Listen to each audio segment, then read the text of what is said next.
પદ તને ઓળખાઈ જાહે, તું કોણ છે એ ઓળખાઈ જાહે. એટલે તારું આ બધું લખેલું છે ને 84 નું છે અને હીરું તરત મટી જાશે. 84 બીજે જગતમાં હમણાં ખૂબ સુંદર વાત કરી કે ભૂવે દાટ વાળ્યો છે.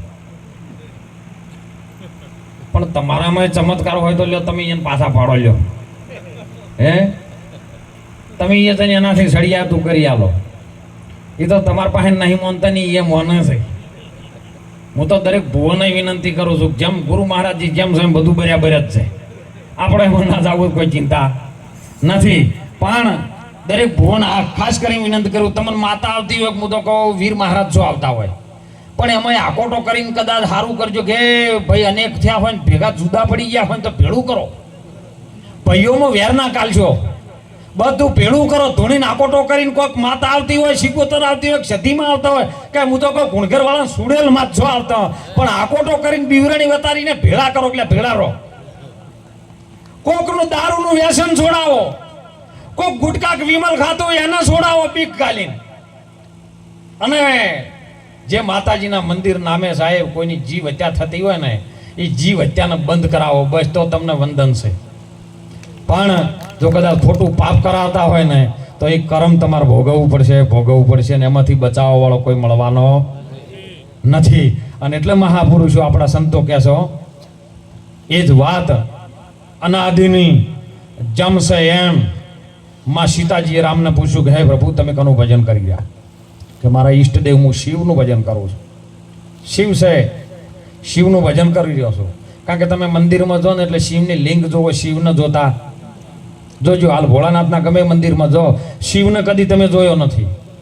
ખાલી આયા ને વિડા ખાલી રે જવાના, એ સિદ્ધલે કરો છો તમે મથા રે મથી. ખાલી આયા ને વિડા ખાલી રે જવાના, બ્રહ્મા બી ગયા ને વિષ્ણુ બી ગયા, એ શિવજીને હજી કોઈએ જોયા રે નથી. ખાલી આયા ને તમે ખાલી રે જવાના.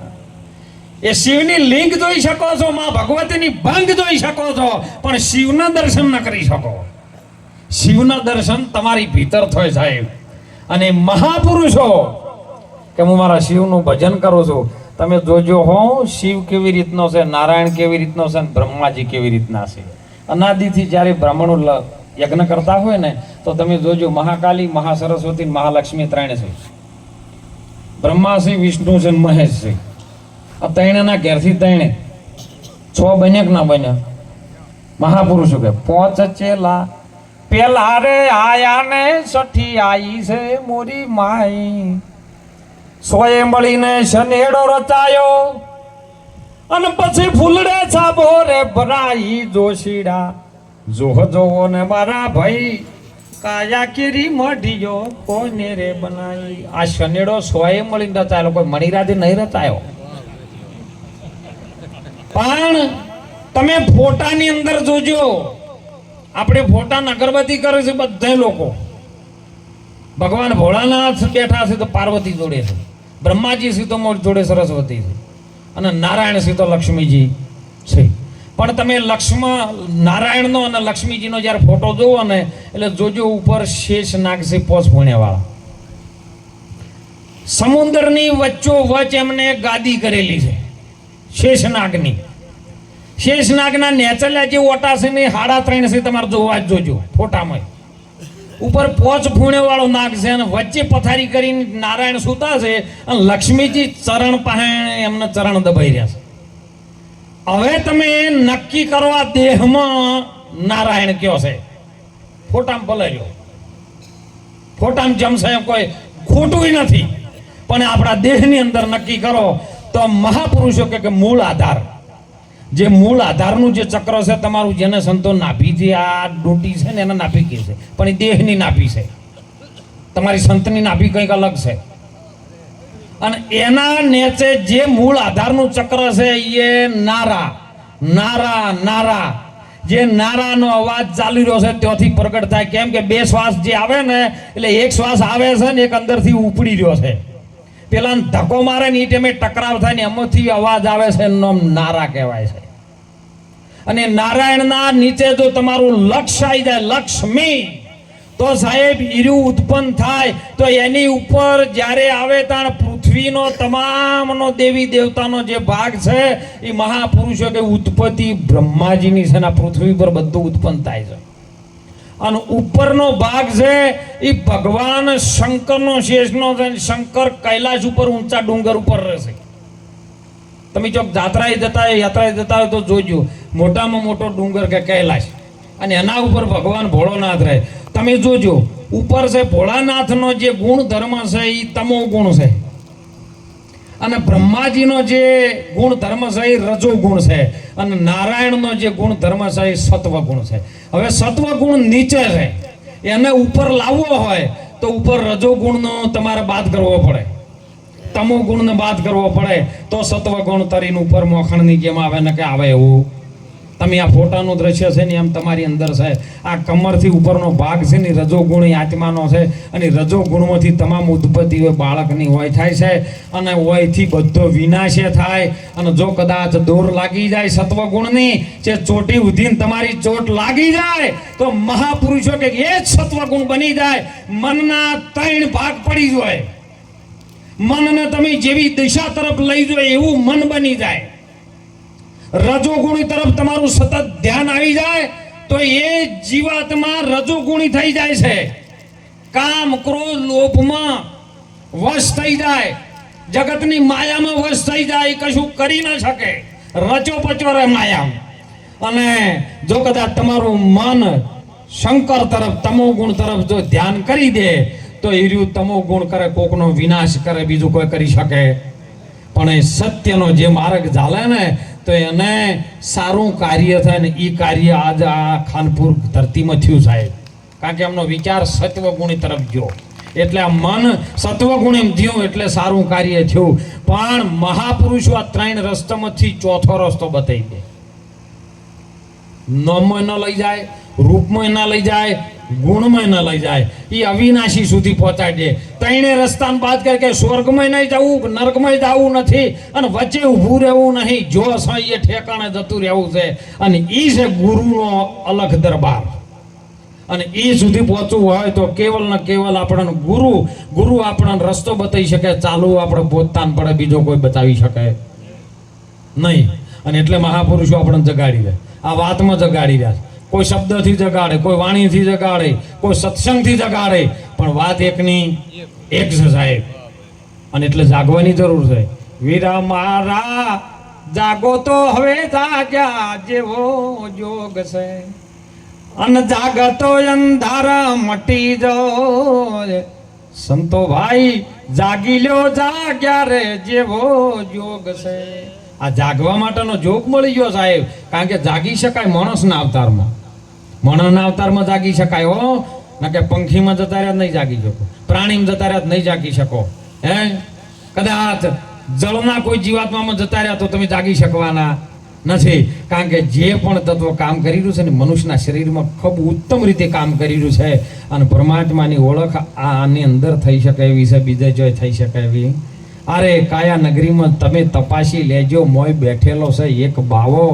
હે એ બાવાની તમે ખોજના કરી લ્યો, બાર મત ભટકાવો. તમે બોલતા પુરુષને ધાવો, બોલતા પુરુષને ધાવો તો પ્રગટ થઈ જાય તમારો દાવો. હે વીરા મારા તમે બોલતા પુરુષને. આ ગોરખનાથજી બોલ્યા છે અને વાત આપણા સુધી આવી છે. અનાદિની હતી જેમને એમ સીતાજી પૂછ્યું તમે કની ભક્તિ કરો છો? કે હું મારા શિવની કરું છું. કે તમે આ મહામંત્ર તમે જાણો છો? કે હા હું જાણું છું. તો કે અમે કોને? કે ના આ વાત આજ મેળ પડે હો નથી. કે તો કે અમે શું યદુકુળમાં લેશું અવતાર, અમે હશો રાજીયા કૃષ્ણ અને તમે હશો રૂક્ષ્મણી નાર અને લક્ષ્મણજી હશી બળીભદ્ર અવતાર. તેદી કહેશું આ વડા ધર્મની વાત. અને જે વખત એક મર્યાદા બોધેલી હતી ભગવાન રામે, માં જાનકીજી છે રામ છે મોટા, જાનકીજી એમના લક્ષ્મણજીના ભાભી તરીકે થાય ઊંચી ઓખ કરીને નજર ન મિલાવી શકે સાહેબ. આવી મર્યાદા બીજા શકરમાં આવ્યું. કૃષ્ણજી થયા, રૂક્ષ્મણી થયા, પેલા બળીભદ્ર થયા છે. હાલની બેટ દ્વારકા છે ને એ નાવડામાં બેઠા છે 3 અને એ વખત રૂક્ષ્મણી કૃષ્ણજી નાના હતા એ વખત. અને બળીભદ્ર એમના મોટા ભાઈ હતા. હવે મોટા ભાઈ છે અને નાના ભાઈના ઘેરથી મોટા ભાઈના હોમી નજર મિલન વાત કરી શકે નહીં. મર્યાદા હતી, કેમ કે પેલા જેઠતા હતા અને નાવડામાં બેઠા એટલે કીધું કે તમે મર્યાદા તોડી નાખી હોય. વખત ઘણા કંટાળ્યા ને નડિયા શેડે આવતે આવતે આવતે આવતે હોમે જેઠ બેઠા છે, મર્યાદા તૂટી જાય કે તમે કોનો ઓમ નોમ જુગ જતા રહ્યા. આગળના યુગમાં જે વાત અધૂરી પડી હતી મહાધર્મની એ કહી નહીં શકે. તમે કહો અને એ વખત લાતનો ઘૂંઘટો તોડ્યો, તારની મર્યાદા તૂટી ગયા બધી. ત્યારે કૃષ્ણજી બોલ્યા હવે કે આ મર્યાદા તૂટી છે, હવે મર્યાદા બહાર મારે વાત થાય નહીં. તો કે હવે કે અમે હશું પોકરણ ઘટના રાજ્યા, હશું રામદેવ પીર તરીકે અવતાર, તમે હશો નેતલ દે નાર અને બળીભદ્ર હશે વિરમદે તરીકે અવતાર. અને તેદી કે શું આ વડા ધર્મની એથી આવ્યો ટોળું ટોળું ઠેર પોકરણમાં. સમય બન્યો, વાત સમજાયેલી હતી. નેતર દે એમ કહેવાય કે એમના અંગે ખોડ હતી સાહેબ. અને ભગવાન રામદેવ પીર નો ભેટો થયો ને, ખોડ ખાપણ મટી ગયું. આપણે ભજનમાં નહીં ગાતા, ઓખે કરું ઓધળો ને ડીલે કાઢું કોડ, આખી દુનિયા જોણે આ તો રામા પીરનો સોર, મારો હેલો સાંભળો. એટલે જગત આખું ચો પડ્યું ખબર છે કે કોઈક ઓધળો જાતો છે રોમા પીરનો સોર છે. અને કોટ એટલે કે પેલી ચોપડી ધોળી થઈ જાય ને એને કીધું કે આ નક્કી હોય ને રોમા પીરની ચોરી કરી છે. એ વાત હાવ બિલકુલ અંધશ્રદ્ધાની તરફ છે. દિલના કાઢું કોડ એટલે જે દિલની અંદર તમારો કોડ છે, તમારા કોકના મોબાઈલમાં કોકનું પાસવર્ડ ફેંદવું હોય ને તો એની અંદર પાસવર્ડમાં કોડ આવે વેબસાઇટ ઉપર, અને કોડ જો સુધી ન મટે ને ત્યાં સુધી હોમેલિયાની વેબસાઇટમાં તમે ન જઈ શકો. એમ આ શરીર રૂપી અંદર મનના કોડ છે ને, એ કોડને પરમાત્મા કહે છે કે આ કોડ કાઢી નાખો એટલે સિદ્ધિ પ્રાપ્તિ થાય. અને ઓખે ઓધળો કરી દઉં, આ ઓખેથી તું જોવી છે ચોમડું છે, અને ચોમડાની ઓખો તને કાઢી નાખું, તને દિવ્ય ચક્ષુ આપું. આ કોડ કાઢી નાખું ને ઓનાથી ઓધળો કરું જગતમાં. અને દુનિયા આખી જોણે તો રોમા પીરનો ચોર. કોક તો દાગીના ચોરે, કોકમાં થાળીએમથી બીડીઓ ચોરે, કોઈ કોઈના એડા ચોરી જાય, કોઈ રાયડા ચોરી જાય, કોઈ રૂપિયા ચોરી જાય. પણ આ તો રોમા પીરનો ચોરી ગયો. આ ચોર કેવો? ગાય દલું વાણિયો ભલી રાશિ ટેક રણુજામ પહેરી લીધો એને ભેટ. અને એ રામદેવ પીરે જ્યારે વાત કરેલી નેતર દેને કે આ રીતની આમ વાત છે, અને શેઠ સમય આવ્યો અને એમના ભાભીના ઘેર ગાયનો વાસડો મરી ગયેલો. ગાયનો વાસડો મરી ગયેલો. ગાય દોવા ન દે. કોઈને નેમ લીધું કે મારું બુટું હવે ગાય દોવા દેતી નથી, શું કરું? નિરાશ થઈને બેઠેલો. અને એમાં નેતર દો જોડે વાતો વળી ગયા કે જેમ નિરાશ થઈને બેઠા છો કે ગાય દોવા દેતી નહીં, વાસડો મરી ગયો. તો કે તમારો ભાઈ છે આ તો આજીવન કરે ચાબુક મારીને, એમાં મર્યાદા તૂટી ગઈ, નથી કહેવાની વાત અને કહી દીધી. કારણ કે તમારા શરણે આવે ને એને વાત કરાય. શરણે આવે ને હાથ જોડીને વિનંતી કરે કે ગુરુ મહારાજ અમને સમજાવો, તો એને વાત કરાય. જાહેરમાં વાત થાય એવી નથી.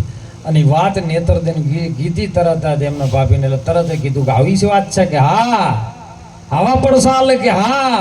તો કે હવે ગાયનો વાસડો હજીવન ના થાય તેઓ સુધી દાંતણ પોણીને મારે નેમ છે.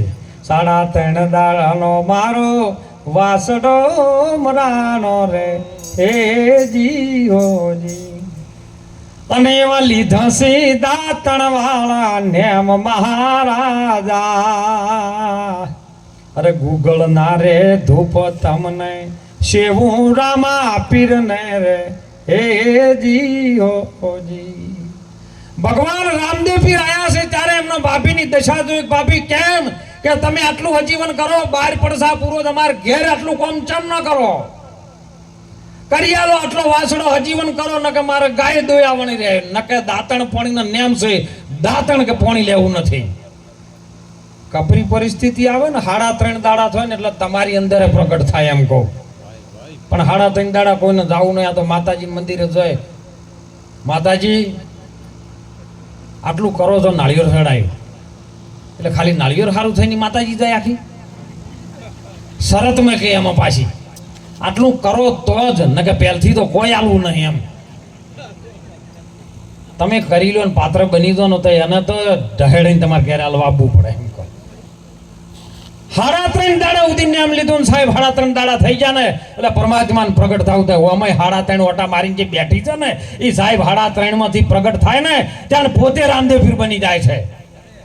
અને જ્યારે પ્રગટ થયો હરિજનના વાસમાં જો સાહેબ કીધું કે બાપા મોસ તો આપણે તો છોકરે આરોગ્ય અને ચોબડું તો વાળીએ ફૂકાય છે.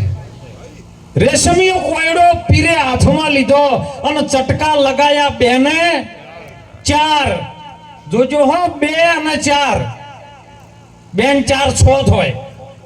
5 તત્વ ને છઠ્ઠો છે પ્રાણ. આ 100 ને તમે નાબૂદ કરો ને સાહેબ દબાવો અને જો ચટકો ના લાગે તો મારા પાસે આવજો.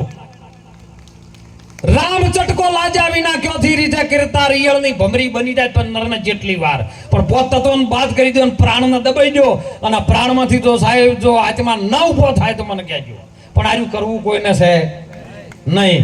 આઈને સાહેબ વાંકો છોડો ગાયોનો ગોદરે હમાણી ને એટલે ગાયનો વાસડો ધાવવા માંડ્યો કે ભાભી ઉઠો. ગોદરે ગાયો હમાણી દોઈ તરત જ સમાધિ ગળાઈ કે હવે હોય રહેવાય નહીં. સમાધિ ગળાઈ ને એટલે સમાધિમાં જઈને જ્યારે ઉતર્યા ને ત્યારે ઢોલ નગારા વાગતા હતા. એક સાહેબ જેની ભક્તિ કરતી હતી ડાલીભાઈ એને ખબર પડી કે ઢોલ નગારા શના વાગે છે. નક્કી કંઈક એવો બનાવ બની રહ્યો છે મારા પીરના વાગતા હોય. પ્રાર્થના કરી છે બાજુમાં કે ભાઈ તું મારા ઘડીવાર આ ઘેટા બકરા ચાર મારા નાથના નેજા વાગે છે ઢોલ નગારા વાગી રહેશે ને હું જઈને આવું દર્શન કર. આપણો ટાઈમ નહીં. એવા તો ઢોલ જેટલાય નગારા વાગે કોઈ મેળ પડ્યો નથી. 2-3 વખત ડાલીભાઈ કગરી છે ને ત્યાં રોમના ભરોસે મૂકીને નીકળી જઈ કે જે મારા અલગ ધણીને કરવું હોય કરે પણ મારો આ નગારા વાગી મારે જવું પડે. અને ત્યાં જઈને જોયું છે ને સમાધિ ગળાયેલી છે. ભગવાન રામદેવ પીર સમાધિ જેવા ઉતરવા જોઈએ છે ને એમાં ડાલીભાઈ આઈનું ભારત હે પ્રભુ વાયદો કર્યો છે કઈને ગયા ચાન વીતી જાશે જુગ 4 એ આલમ રાજા. આ વાયદો કર્યો છે ને તમે ચમ મેલીને જો કે ડાલીભાઈ આમાં પ્રમાણ આપવું પડે કે તમે જે સમાધિમાં ગળો છો ને એની અંદર મારો છે નિશાનો. કાસ્કો નીકળે બંગડી નીકળે અને એ પેકેટ નીકળે ચોલાનું તો સમજો કે મારું છે. સમાધિ બધું જોયું તો એની અંદરથી એ નીકળ્યું છે તો કે મારી સમાધિ કે બાજુમાંથી રામદેવ પીરના દાગીનાનું જે વર્ણન કરવું હતું કર્યું છે અને નીકળ્યું ત્યારે ડાલીભાઈએ પહેલી સમાધિ લીધી છે અને પછી રામદેવ પીરે સમાધિ લીધી છે. અને વાત હજી એ મેઘડીનારની અધૂરી તો અત્યારે બધા કીધી કે ચોથા યુગની વાત કરી નાખી છે કરી કેવી રીતે મારી ઈરું જોણવું છે. ભગવાન રામદેવ પીર જો આ મહા ઉપદેશની વાત ન કરી શકતા હોય તો અત્યારે ઉપદેશ આલીને ચાદરો આલીને ઢગલા કરી નાખ્યા છે. હે આજ તો સ્ટેજ મોટું બધું છે. અમુક જગ્યાએ આટલા સ્ટેજમાં હમાતા નહીં હોતા. ખૂબ વિનંતી કરું છું એવા લોકોનો સાહેબ ધર્મ છે ને અનાદિનો છે કોઈની શ્રદ્ધાનું કેન્દ્ર છે. તમે કહો છો કે મંદિરમાં કોઈ નથી. હું એમ કહું છું કે મંદિરમાં જો તમારી અંદર હશે ને તો મંદિરમાં હશે નકર નહીં હોય.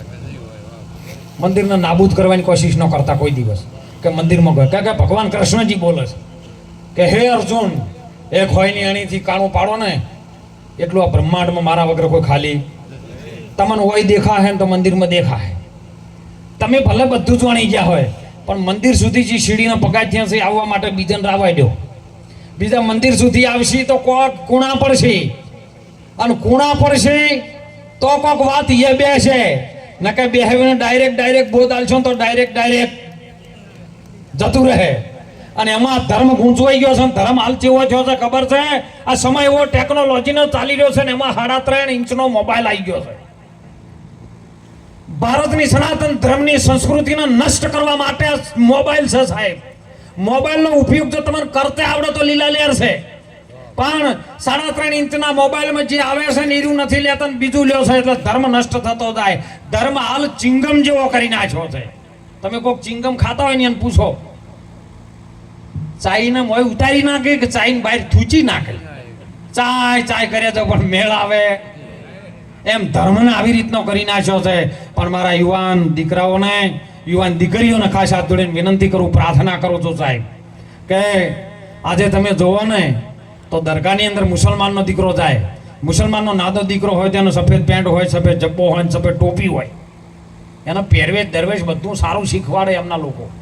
દરગાહ સુધી લઈ જાય, એને કલમો પઢાવે, નિયમ ચોસ્ત, હાથ પગ ધોવું, મોઢું ધોવું, માથે ટોપી ના હોય તો રૂમાલ મૂકી અને દરગાહની અંદર લાઈન ટુ લાઈન ગોઠવાઈને અલ્લાહની નમાજ પઢે છે. આજે હિન્દુ ધર્મનો બાળક સવારે મંદિરે પગે લાગવા નથી જઈ શકતો. મને હમણાં એમના લોકોએ મને વાત કરી કે બાપુ તમારો ધર્મ તમે તોડી રહ્યા છો. કીધું કેમ? કે તમે જે કરવાનું છે એ નથી કરતા. તમારા ધર્મનું પ્રતીક છે ને, હમણાં કીધું કે માળા નો, મારે 4 માળા આવ્યું છે.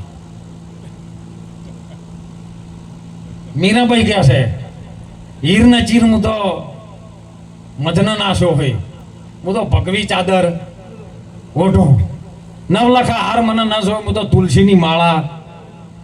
માળા છે ની તો મંગળસૂત્ર છે. મારા ગુરુ મહારાજ જોડે હું પરણેલી છું એમ કહું, અને પરણેલી હોય ને એને મંગળસૂત્ર હોય, બાકી જે ન પરણ્યું ના હોય મંગળસૂત્ર. અને માળા છે ને નિજ નામની છે સાહેબ, પણ આભૂષણ છે એ તમારો શણગાર છે. પણ જે માળા અંદરની નિજ નામની શ્વાસની જે કરવાની છે ને એ ભીતરથી થાય છે. માળા બની હે કાષ્ટકી, એનાથી મેળ આવવાનો હોય, પણ જેની અંદર સૂત્રનો ધાગો છે ને એ ધાગો જોડીને રાખે છે ને, એવું જોડવાનું કામ આપણે કરશું, કોઈને જુદું પાડવાનું કામ આપણાથી ન થાય. તમે મંદિરે લાવતા કરો, હું તો કોઈ 4 ઠેલીઓ મારતા હોય ને એને ભજનમાં બેહવાડ્યો. તમે ભજનમાં આવતા હોય ને તો એને એમ ના કહો તું પીને આવ્યો શેટો બેસ, એના આગળ બેહારો. હીરો આવશે ને તો પકડવાળો હશે, હીરો કોક કરશે ને તમે કોઈ નહીં કરવાના, મને ખબર પાછી. કેમ કે આ તો હાલતો સમય ઉનાળાનો સારો, પણ ઠંડીમાં પહેલા એવું આવતું, બધા પાત્ર ભજવવા માટે ગમડે ગમડે નીકળતા. ત્યાં ટીવીઓ નથી, મોય ચોક ચોક રેડિયા હતા.